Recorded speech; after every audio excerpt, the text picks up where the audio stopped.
Liquidity बहुत कम है और ये मैं मानता हूँ कि आने वाले कुछ समय तक रहने वाली है। और इसी वजह से भारतीय बाजार और भारतीय इकोनॉमी दो फार्मा में देखें, बीएफएसआई में देखें, मैन्युफैक्चरिंग कंपनीज में देखें, सो ऑटोमोबाइल्स में देखें, तो सब जगह आई थिंक ग्रोथ ठीक ठाक है। तो और आने वाले समय में भी ठीक ही रहने चाहिए। और जब आप कोई एक स्ट्रक्चरल स्टोरीज को देखते हैं तो एक दो क्वार्टर के आगे पीछे तो हर बार होते रहेंगे, होते जाएंगे, वो मैं कभी कह नहीं सकता हूँ।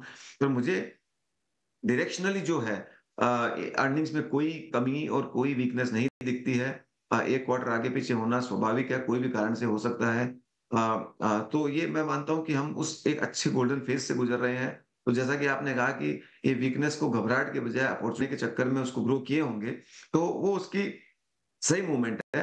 पर अगर आप देखेंगे तो वो सेगमेंट कोई बुरा नहीं है, सेगमेंट अच्छा है। उसको अगर आप सही तरीके से ग्रो किए जाए, सही रिस्क मैनेजमेंट के तरह से, और आप सही अंडरराइटिंग करके करें तो सेगमेंट अच्छा है। और आप देखेंगे तो बड़ी बैंक्स, चाहे वो आईसीआईसीआई बैंक हो और एचडीएफसी बैंक का तो हिस्टोरिकली काफी बड़ा पोर्टफोलियो रहा है उसमें, चाहे वो कोटक बैंक हो, हर बैंक उस पोर्टफोलियो को ग्रो कर रही है।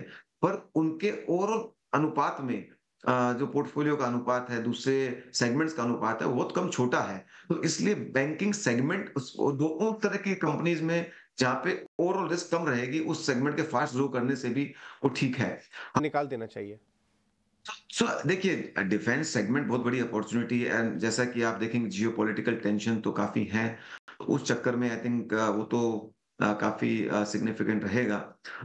और अपॉर्चुनिटीज भी रहेंगी। और इंडिया जो स्वावलंबी होने की कोशिश कर रहा है और इंडिया जो बाहर वाले देशों को एक्सपोर्ट करने की कर रहे हैं, हमारी जो कैपेबिलिटीज बन रही है, तो उस लिहाज पे देखा जाए तो सेगमेंट बहुत बड़ा है। पर क्या होता है, बड़े सेगमेंट में आपको इन्वेस्टेबल रिस्क रिवॉर्ड वाली अपॉर्चुनिटी ढूंढना बहुत बड़ी बात होती है। तो आई थिंक वो ही आपको हमको देख के आगे बढ़ते रहना पड़ेगा।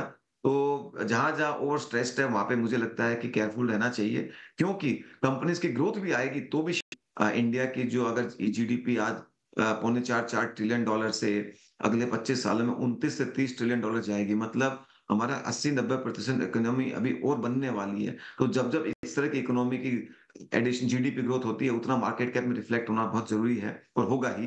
तो मैं मानता हूं कि 80-90% of India's wealth is yet to be made, and if that is the case then I think one should stop questioning about, or one should stop worrying about market में इन्वेस्ट रहना चाहिए कि नहीं चाहिए। वहां पे ये जरूर है कि किस तरह से रिस्क एडजस्टेड रिटर्न बनाना चाहिए और कहाँ से पैसा बनना चाहिए। तो मैं मानता हूँ कि मैं उस कैंप में हूँ कि मैं लगता है इंडिया की इस ग्रोथ स्टोरी में जो भी इन्वेस्टर रहेगा वो बिजनेस मॉडल समझ के, उसके रिस्क रिवॉर्ड समझ के इन्वेस्ट करने की जरूरत है। And finally only invest when it is in the right price zone of your investing. Of course, when I'm saying right zone does not mean that आप historically 200 रुपया तो आज भी 200 ही ढूंढेंगे, कंपनीज के प्रॉफिट्स नफे बढ़ गए हैं, but right valuation zone is very important. You have to understand that. हमारा एक जनरल फिलोसॉफी रहती है कि हम पेग रेशियो जो है इन एंड अराउंड 1 से ज्यादा नहीं देते हैं, ये हमारा एक मोटा मोटी थंब रूल है। तो हमारे पोर्टफोलियो की 3 क्वालिटीज हम जनरली चेक करते हैं: फास्टर, स्ट्रॉन्गर, चीपर। हमारा पोर्टफोलियो जो है मार्केट्स के इंडेक्सेस से रेवेन्यू और अर्निंग में faster companies being attacked, individuals being attacked. तो इसमें तो बहुत काम होना बाकी है। मैं मानता हूं कि ये डिकेडल अपॉर्चुनिटी है, 10-20 सालों की अपॉर्चुनिटी है। तो I think one has to kind of keep looking for ideas in this.